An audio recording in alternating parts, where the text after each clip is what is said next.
일단은 제가 저 자신이 갱년기 때 수면장애로 정말 고생을 많이 했어요. 잠이 어떤 수면제를 먹어도 잠이 안 오고 수면제를 여러 가지를 복합적으로 먹고 정신건강의학과 선생님한테 가서 처방도 받고 그랬는데도 잠이 잘 안 와서 정말 고생을 많이 했는데요. 제가 이 방법을 쓰고 나서 많이 좋아졌습니다. 그래서 지금은 수면제를 먹고 있지 않아요. 근데 이 수면장애가 힘든 게 뭐냐면 제 경험을 말씀드리자면은 정말 몸이 너무 힘든데 잠을 너무 자고 싶은데 불을 끄고 이렇게 누워있으면 갑자기 정신이 맑아져요. 그러면서 많은 기억들이 떠오르고 뭐 과거에 억울했던 일, 뭐 오늘 뭐 화났던 일 이런 것들이 막 아니면 내일 일에 대한 불안 이런 여러 가지 생각들이 막 올라오면서 이것들이 너무 빠른 속도로 지나가고 그래서 혼자서 막 대하 드라마를 쓰는 거예요, 머릿속으로. 그러면서 밤을 꼬박 새고. 그래서 이런 것 때문에 결국은 수면장애가 다시 감정기복으로 이어지고 이런 악순환이 계속 되는 거거든요. 근데 이거는 지금 우리 뇌가 리모델링 중이라고 했잖아요. 그렇기 때문에 이 자동 반사적으로 이런 것들이 계속 발생하는 거예요. 그러면은 이때 우리가 가임기에서 비가임기로 전환되는 동안에 뇌가 리모델링 되고 이 동안에 뇌가 굉장히 스트레스를 많이 받는 상태고 스트레스를 많이 받으면 위기라고 생각하니까 뇌가 각성 상태가 되고 그러면은 잠이 안 올 수밖에 없는 거거든요. 그러면은 보통 우리가 제일 먼저 챙기는 게 뭐죠? 여러분들 다 하시는 거 있잖아요. 수면 위생. 침실을 어둡게 하고 조용하게 하고 그리고 잠자기 6시간 전부터는 뭐 카페인 안 먹고 그다음에 자기 전에 술을 마시면 안 되고 뭐 자기 전에 너무 격렬하게 운동하지 말아라 뭐 미지근물로 샤워를 해라 이런 것들 많이 알고 계시잖아요. 하지만 갱년기 불면을 겪어본 분들이라면 다 알 겁니다. 이런 것들은 하나도 효과가 없어요. 그리고 자다가 또 열이 나니까 정말 자려고 노력 끝에 겨우 잠들었는데 밤에 갑자기 열이 훅 올라가서 또 깨고 이런 경우도 있잖아요. 단순히 열감 때문에 깬다 이런 경우는 호르몬 치료하면 잠이 잘 오겠죠. 그리고 호르몬 치료만 해도 잠이 잘 오는 분들이 있어요.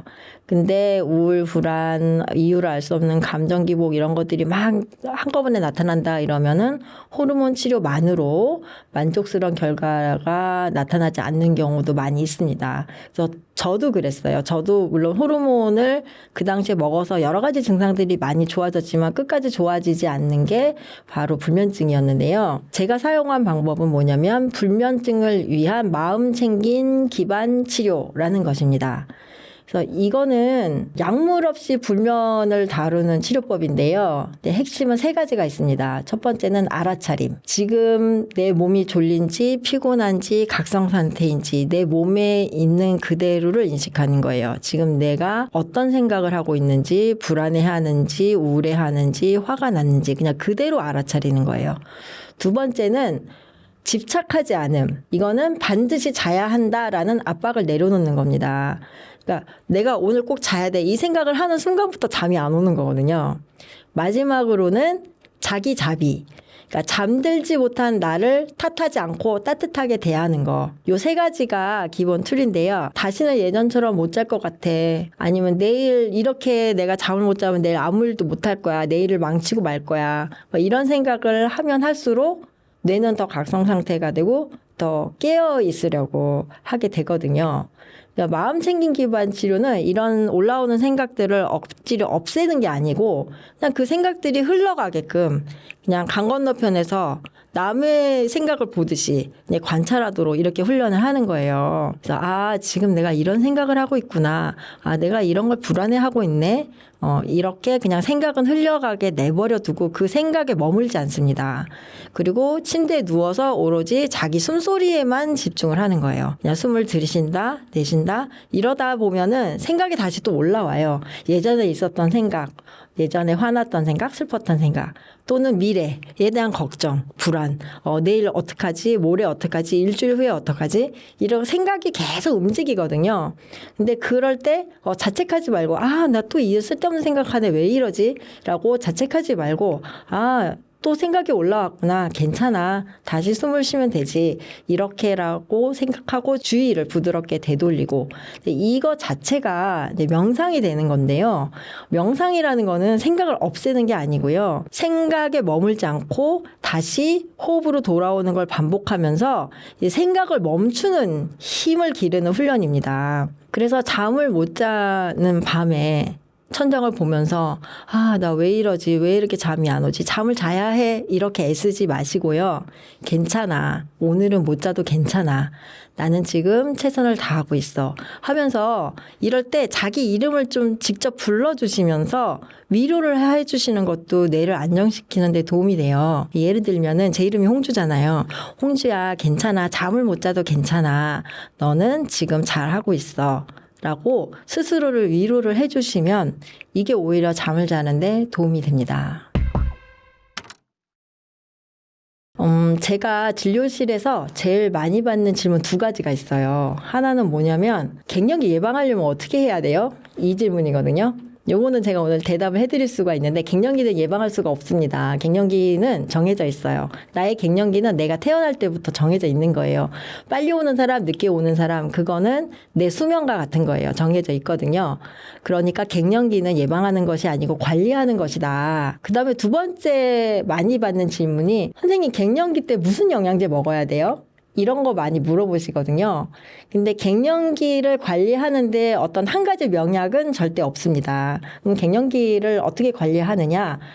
지금 여러분들이 가장 먼저 투자해야 될 것은 시간입니다. 시간. 그러니까 우리가 가임기 때는 사실은 남을 돌보는 시간이 많았어요. 왜냐하면 육아를 하기 위한 거잖아요. 결국은.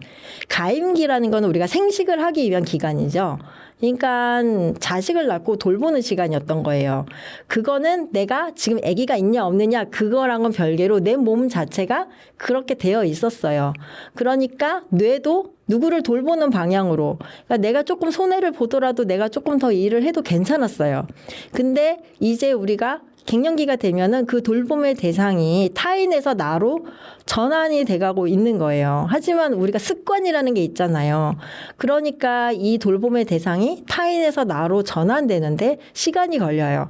그거는 아이가 어른이 되기 위해서 독립심이 키워지는 어떤 과정이 필요한 거하고 완전히 똑같은 현상이에요. 그러면 이 시기를 잘 보내기 위해서는 나를 위해서 시간을 보내는 거를 습관을 다시 만들어야 돼요. 그러면은 24시간 중에서 적어도 3시간은 나를 위해서 나의 정신 건강과 신체 건강을 돌보는데 써야 한다. 근데 처음에는 쉽지가 않으실 거예요. 왜냐면은 청소, 빨래, 집착, 업무 이런 것들이 눈에 보이잖아요. 그러면은 이거를 잘해야겠다는 완벽주의를 잠깐 내려놓는 용기가 필요합니다. 그러니까 집안이 어지러워도 직장이 바빠도 한쪽 눈을 질끈 감고 나를 위한 시간을 만들기 위해서 남한테 부탁도 좀 비굴하게 할 수 있고 이런 용기가 필요합니다. 그러면 신체와 정신을 회복시키는 이 3시간을 어떻게 쓸 건가? 예를 들어서 꼭 이렇게 해야 된다는 건 아니지만 예를 들어서 말씀드릴게요. 첫 번째는 나를 대접하는 식사를 위해서 60분을 사용한다. 보통 나 혼자 먹겠다고 정성스럽게 음식을 차려보신 분들이 있나요? 그렇다면 굉장히 훌륭한 분입니다. 대부분 여성들이 가족을 위해서 만드는 거는 열심히 하는데 본인이 혼자 식사를 해야 된다 하면은 그거를 일단 휴가로 받아들여요. 나 이제 밥하는 거에서 해방됐어 하고 있는 거 대충 드시거든요. 그러면 안 된다는 거예요. 오로지 나만을 위해서 건강한 식단을 준비를 하고 그다음에 휴대전화나 TV 없이 음식의 맛, 질감 이거를 온전히 느끼면서 천천히 먹는 시간 나 자신을 위해서 한 끼를 온전히 정성껏 차려서 먹는 것에 집중하는 것 자체가 바로 가장 강력한 자기 돌봄 행동입니다. 그 다음에 예를 들어서 운동을 내가 하루에 30분 하기로 했다. 그러면 근력 운동, 유산소 운동 이렇게 나눠서 15분씩 해야 되겠죠? 만약에 내가 하루에 1시간 운동을 하기로 했다라고 결심하셨다면 근력 운동 30분, 유산소 운동 30분 이렇게 하면 이제 2시간이죠. 그 다음에 저 같은 경우는 하루에 30분씩 명상을 해요. 그거는 뇌 운동이에요. 뇌를 쉬게 해주는 거죠. 저는 의사잖아요. 하루 종일 머리를 계속 사용하죠. 그러니까 이 뇌를 쉬게 해줘야 되거든요.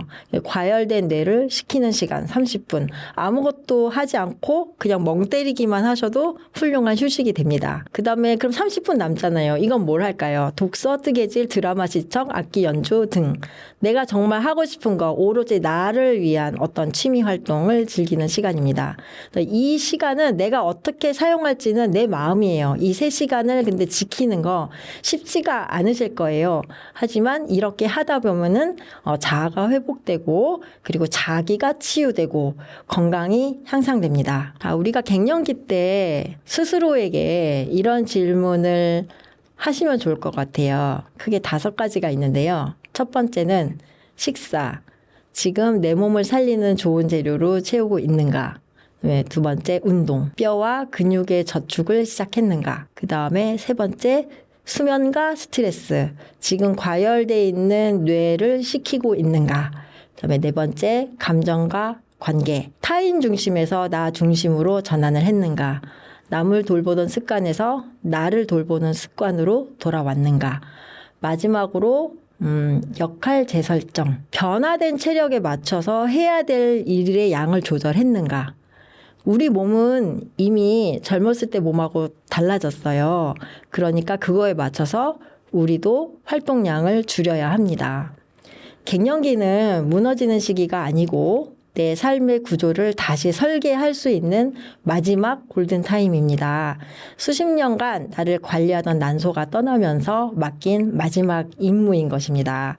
이 임무는 아까도 말씀드린 것처럼 단 하나의 묘약으로 해결되는 게 아닙니다.